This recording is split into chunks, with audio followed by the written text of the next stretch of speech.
नमस्कार, सत श्री अकाल, आदाब, केम छो, कैसे हैं आप दोस्तों। मेरा नाम है अभय और एक बार फिर से हाजिर हूं आपके सामने कुछ नया लेकर। इस वीडियो में मैं कुछ नया शुरू करने जा रहा हूं। दोस्तों, क्या शुरू करने वाला हूं उसके पहले आप ये रिकॉर्डिंग एक बार सुनिए। सॉरी सर, आपने फ़ोन नहीं उठाया इसलिए मेरे को लगा कि शायद अभी आप बिजी हों, तो I am extremely sorry. But sir, मुझे ग्राउंड स्टाफ के रिगार्डिंग कुछ क्वेश्चंस थे जो आपसे पूछने थे कि सर अभी जैसे मेरा ग्रेजुएशन कंप्लीट हो चुका है, तो इसके बाद मेरी जो इंग्लिश है वो प्रोफिशिएंट है, मतलब बहुत ज़्यादा फ्लुएंटली नहीं है, बोल देता हूँ ठीक ठाक। तो क्या मैं एलिजिबल हूँ? और दूसरी चीज़ ये है कि सैलरी कितनी मिलती है और कितने घंटे काम करना होता है। और एज अ मुस्लिम अगर मैं मतलब वहाँ अगर मुझे थोड़े से 4 टाइम जो मैं नमाज पढ़ना चाहता हूँ, 5 टाइम हम नमाज पढ़ते हैं, तो उसमें से जो 3 टाइम जो होती है असर मगरिब वगैरह की, तो वो अलाउ करते हैं नमाज के लिए, मतलब 5 से 10 मिनट देते हैं वहाँ पे कि नहीं देते? बस इतना क्वेश्चन था सर जो पूछना था। ओके दोस्तों, अभी जो आपने आवाज सुनी वो आवाज है मेरे एक इंस्टाग्राम फॉलोवर का। इन्होंने मुझे कॉल किया था कुछ पूछने के लिए और मैं कॉल उठा नहीं पाया। उसके बाद इनका ये मैसेज आया। तो दोस्तों, इनके मैसेज में मुझे बहुत कुछ ऐसा लगा जो कि लगभग सभी लोग पूछते हैं, और इसीलिए इनके क्वेश्चन के बेसिस पे मैं आपको आज इस वीडियो में इनके क्वेश्चन का आंसर दूंगा और देखा जाए ये सभी के लिए हेल्पफुल होगा। तो दोस्तों, जैसा कि मैंने कहा कि अब मैं कुछ नया चालू करने वाला हूं। दोस्तों, what I am going to do, आपके कमेंट्स, चाहे वो मेरे YouTube चैनल के कमेंट सेक्शन में हो, चाहे मेरे टेलीग्राम चैनल जिसका कि लिंक मैंने वीडियो के डिस्क्रिप्शन में डाल रखा है, या फिर मेरे इंस्टाग्राम चैनल, कहीं भी अगर आपका वॉइस कमेंट आता है, वॉइस क्वेश्चन आता है और मुझे लगता है कि वाकई वो स्ट्रांग है, तो उसके बेसिस पे मैं वीडियो बनाऊंगा आप सभी के लिए। तो दोस्तों, आइए मैं स्टार्ट करता हूं उनके सवालों के जवाब को। सबसे पहला जो इनका सवाल था वो है, सर मैंने कॉल किया और आप पिकअप नहीं कर पाए। तो दोस्तों, यहां मैं एक बात आपको कहना चाहूंगा, सुबह के 8 से लेकर रात के 8 बजे तक मैं ऑफिस में बिजी रहता हूं, इन द सेंस कि आना जाना और उसके बाद ऑफिस का वर्क काफी टफ टाइम रहता है, तो वहां मैं बिजी रहता हूं। तो उसके बाद जो टाइम निकल पाता है वहां मैं आपके सवालों का जवाब देता हूं। तो इंस्टाग्राम, टेलीग्राम या फिर यूट्यूब के कमेंट सेक्शन में जो भी आपका सवाल है आप उसे ड्रॉप कर दीजिए। मुझे जो ही वक्त मिलता है उसका सवाल का जवाब मैं जरूर देता हूं। इनका अगला सवाल है कि सर मेरा ग्रेजुएशन अभी जस्ट कंप्लीट हुआ है, मुझे क्या करना चाहिए। तो आप सभी लोग जो इस वीडियो को देख रहे हैं और आपका ग्रेजुएशन अगर जस्ट कंप्लीट हुआ है, तो सबसे जो बड़ी बात है कि आप एलिजिबल हैं ग्राउंड स्टाफ बनने के लिए, पर्टिकुलरली इंडिगो, विस्तारा या फिर ऐसी एयरलाइंस में जहां पे ग्रेजुएशन मैंडेटरी है। तो सबसे अच्छी बात ये हो गई। इसके बाद जो पार्ट आता है, आपको अपना एज बार जरूर चेक करना चाहिए। मान लीजिए ग्रेजुएशन पार करते करते ड्यू टू एनी रीजन आपका ग्रेजुएशन थोड़ा सा लंबा खींचा, आप बाद में एडमिशन लिए और जब आप ग्रेजुएशन पूरा कर रहे हैं उसके बाद आपका जो एज पहुंच गया है 26 या 25 के आसपास, तो इसका मतलब कि आपके पास टाइम बहुत कम है।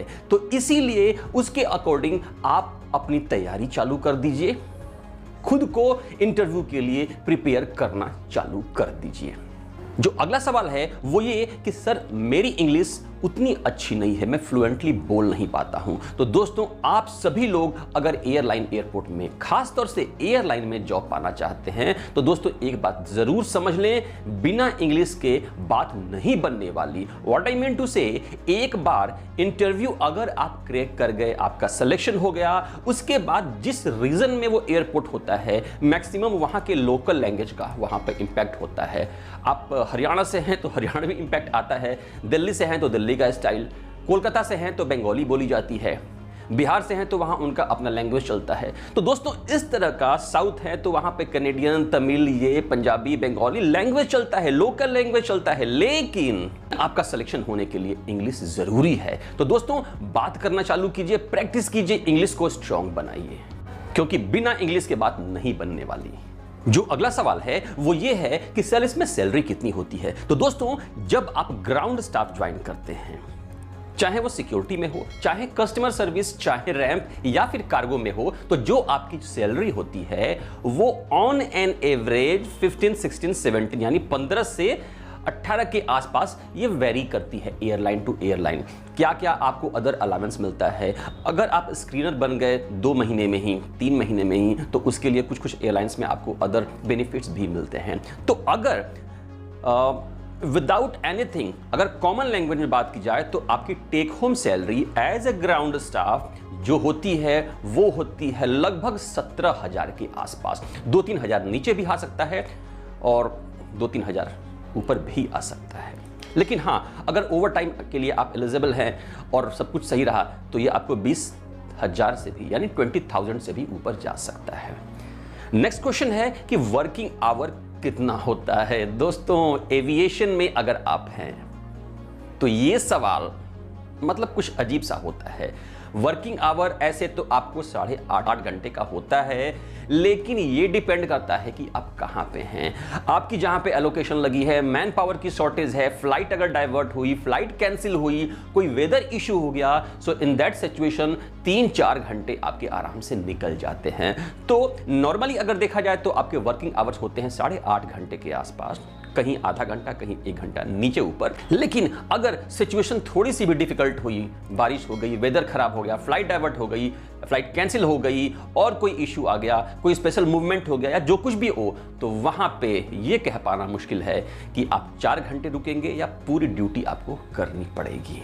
जो अगला क्वेश्चन इन्होंने पूछा है कि सर नमाज के लिए टाइम मिलता है क्या। दोस्तों, एविएशन में देखा जाए तो जहां तक मैंने देखा है अराउंड 2004 से अब तक मैंने कई बार देखा है कि जो कैप्टन्स होते हैं वो फ्लाइट लेकर आते हैं, वो आए, फ्लाइट खड़ी है, वो गैली से बाहर आते हैं, रैंप पे जाकर या तो नमाज अदा करते हैं या फिर जो आपको एरो ब्रिज होता है वहां पे नमाज अदा करते हैं। जहां तक बात है कि आपको टाइम मिलेगा कि नहीं, तो दोस्त बीइंग ऑनेस्ट 5 बार टाइम दे पाना ये टोटली डिपेंड करता है आपके कोऑर्डिनेशन और अंडरस्टैंडिंग के बेसिस पे। इसमें एक बात और इंपैक्ट करेगी कि आप किस रीजन में हैं। फॉर एग्जांपल, यहाँ पे रश कम है, जहां पे आपके पास टाइम है तो आप नमाज अदा करें, कोई दिक्कत नहीं है। लेकिन जहां तक मैंने देखा है सबसे बड़ी जो प्रायोरिटी है वो आपको देनी होगी ऑपरेशंस को, यानी कि फ्लाइट को आना जाना। मान लीजिए आपकी ड्यूटी लगी फ्लाइट के L1 L2 होल्ड पे, सिक्योरिटी, कस्टमर सर्विस, रैंप, कहीं पे आपको लग रहा है कि 2 घंटे में आप फ्री हो जाएंगे,